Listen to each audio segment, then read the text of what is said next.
To really see the context of this, 2 Samuel chapter 5, David was installed king of Israel. It was not a pro tempore presiding the Senate type of installation where Saul was still there. Listen to the language. I'm using our Senate language, but I am not trying to put any colors here, but I want us to understand that this is not some presiding officer just putting David there as if he is some substitute. It was an installation both by God Himself and the people of Israel. Okay?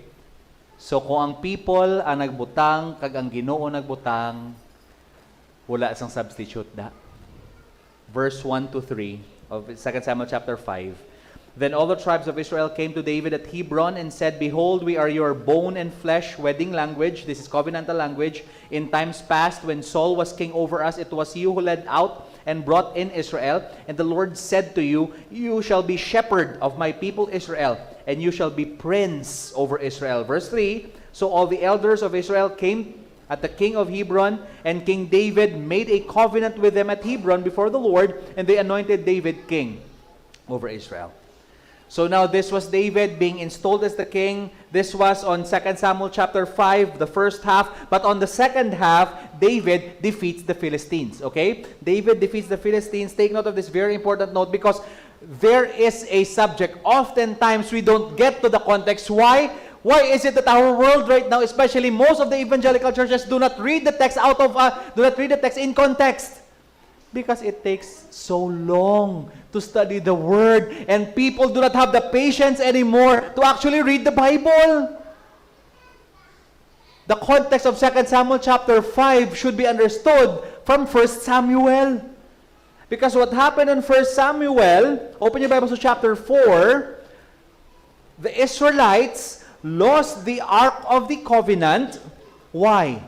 Because they treated the Ark of the Covenant like an anting-anting, like a magical good luck charm, rather than the truth of God's presence. They were about to be defeated by the Philistines. So what do?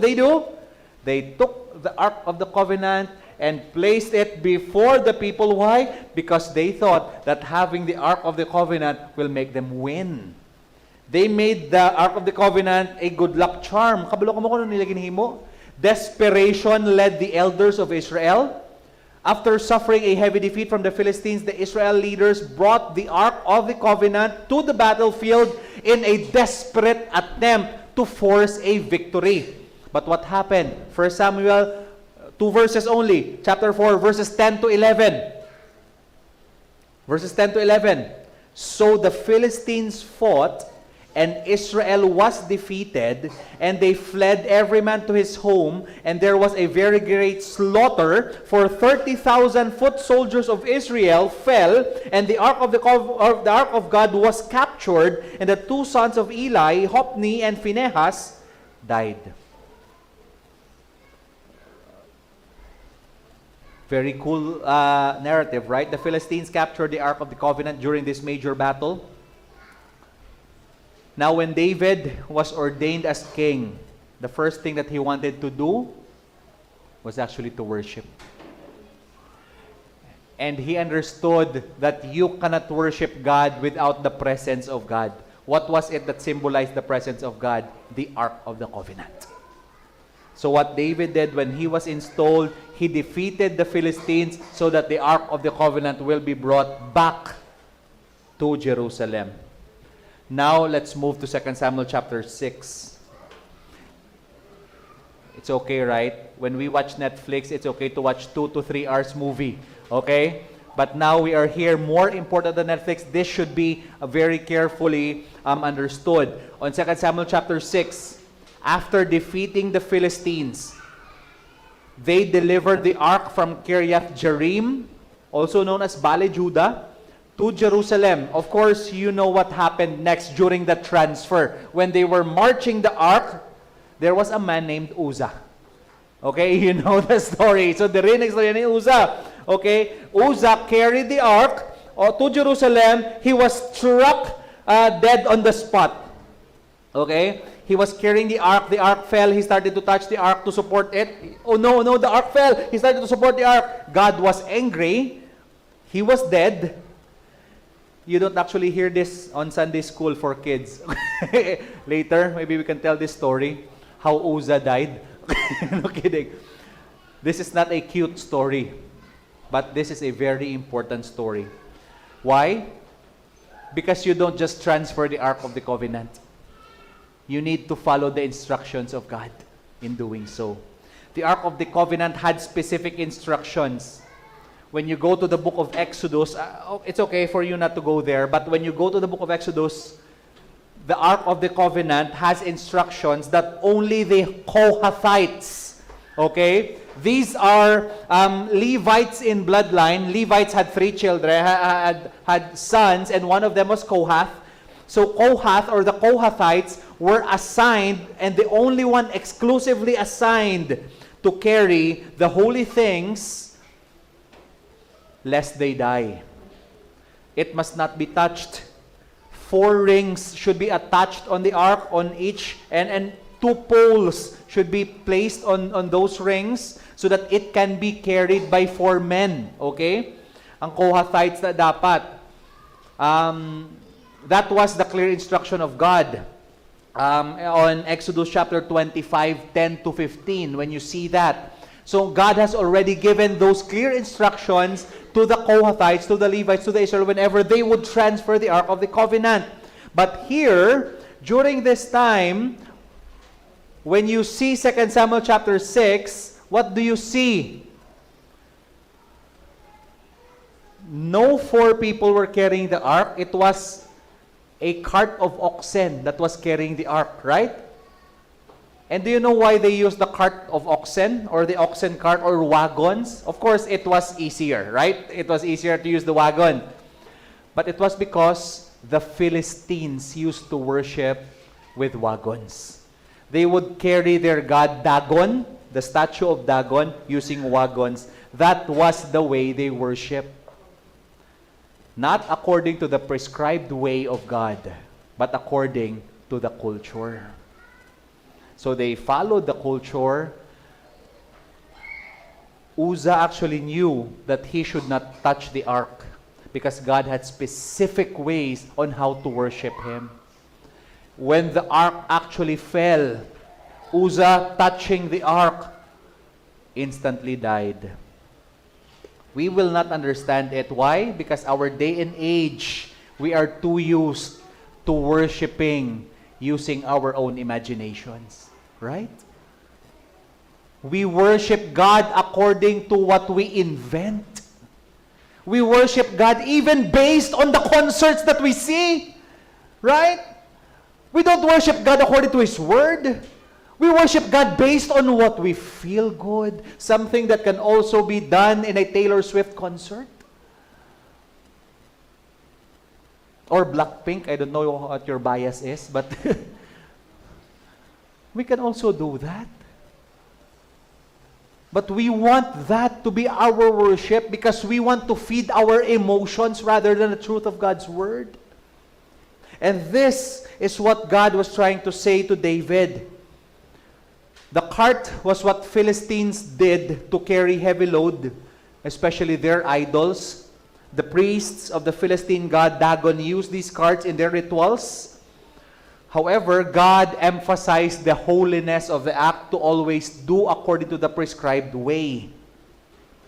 Look at verse 13 up to verse 15 of 1 Samuel. Or, 2 Samuel chapter 6. 2 Samuel chapter 6, verse 13 up to 15. Look at what David said here after Uzzah's death. Because you did not carry it the first time, the Lord our God broke out against us. Because we did not seek Him according to the rule. That is one lesson of worship that we need to understand. Pastor, nami gid ang worship ngayon di boring. Worship is not meant to feed your satisfactions. Satisfactions apart from being satisfied in God. Worship is not meant here to actually feed your cultural curiosities. Worship is not meant actually for you to feel good only apart from God. Yes, there is feeling good. Yes, there is satisfaction. But worship primarily is before God. We worship the Holy God. It should be because of the Holy God. And when we are worshiping the Holy God, it should be according to the Word of God. That is how we should worship. However, ano ring hambal ni David, verse 14, so the priests and the Levites consecrated themselves. Again, they did it after the death of Uzzah to bring up the ark of the Lord, the God of Israel. Now they followed the command. Verse 15, and the Levites carried the ark of God on their shoulders with the poles, as Moses had commanded, according to the word of the Lord. Please take note, according to the word of the Lord. Hambal ni David, we did not seek Him according to the rule. In King James, we sought Him not after the due order. In NIV, we did not inquire of Him about how to do it in a prescribed way. That is why He was struck dead. This is one lesson of worship you and I need to understand, that not following God's holy standards, the law is surely death for us. Not following God's holy standard, the law is death for us. Our generation has far too much imagined worship based mainly on what will flatter our hearts. You know what? We call something dry if it does not make us blush. We call something dry if the worship cannot make us cry. We call it dry if the worship does not feed our emotions. But that is not how the Bible actually tells us. Our 1689 Baptist Confession of Faith says it this way: the acceptable way of worshiping the true God is instituted by Himself, and so limited by His own revealed will, that He may not be worshipped according to the imagination and devices of men, nor suggestions of Satan, under any visible representations or any other way not prescribed in the Holy Scriptures. Like Uzzah, we think we can just invent our own way of worshiping God, but the Bible is clear, no one can ever go to God without righteousness. No one can ever go to God without clean hands. That is what we mean when we say clean hands and pure heart. That is why when you go now to Psalm 24 once again, verse 5,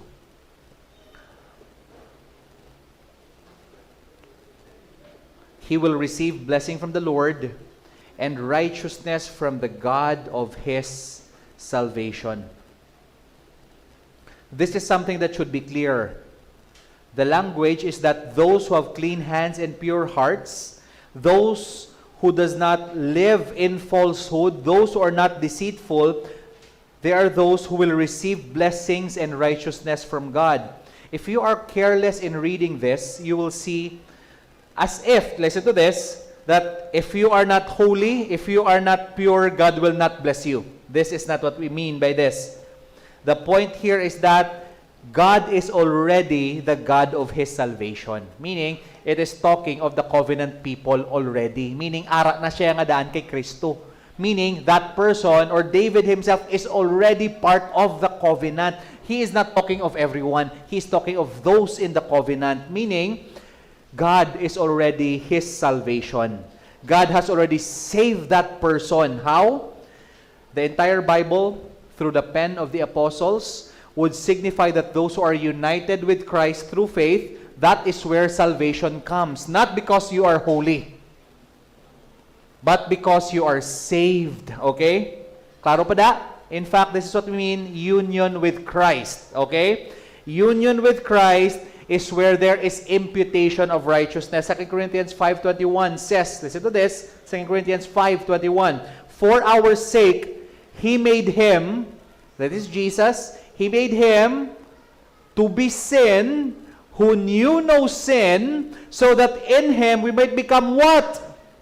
The righteousness of God. Who is the one who have clean hands and pure heart? Only one. And that one is the one who knew no sin. This is genuine righteousness. Who is the one who have clean hands and pure heart? Only the one who knew no sin. This is genuine righteousness. Listen to this. Your claimed righteousness and mine, if I claim righteousness, they are all plastic. They are fake righteousness. They are mere self-righteousness. It is a righteousness that can never save. We need a righteousness from the one who has clean hands and pure heart, the one who knows no sin. Who is this? His name is Jesus. His name is Jesus. This is what we call union with Christ through faith. The moment we genuinely believe in the Lord Jesus Christ as our only Lord and Savior of our lives, there is this what we call a beautiful exchange. Our sins are imputed or transferred to Him, and His righteousness is transferred or imputed to us, and that is the beautiful exchange. What is the effect? Open your Bibles to 1 Peter 3:18. The effect of this imputed righteousness. When I have the righteousness of Christ, what do I get? 1 Peter 3:18. For Christ also suffered once for sins, the righteous for the unrighteous, that what? He might, bring us to God. This is ascending the hill of Zion. Who can ascend to the hill of the Lord? Only one who has clean hands and pure heart. Only those whose righteousness is Christ's righteousness. Beloved, do get this. Because Christ's righteousness in us, through faith in the blessed Christ, we can be assured and secure that Christ will bring us to God. This is the holy hill. This is the presence of God. This is the reality. With Christ's clean hands, with Christ's pure heart, I can go to God with the assurance that I will not be killed like Uzzah. But like David, what happened after Uzzah on 2 Samuel chapter 6? When David was forgiven, David danced. Do you remember? David danced in front of God. I can dance genuinely in genuine worship with and before the Almighty. What do you call those who are united with Christ through faith?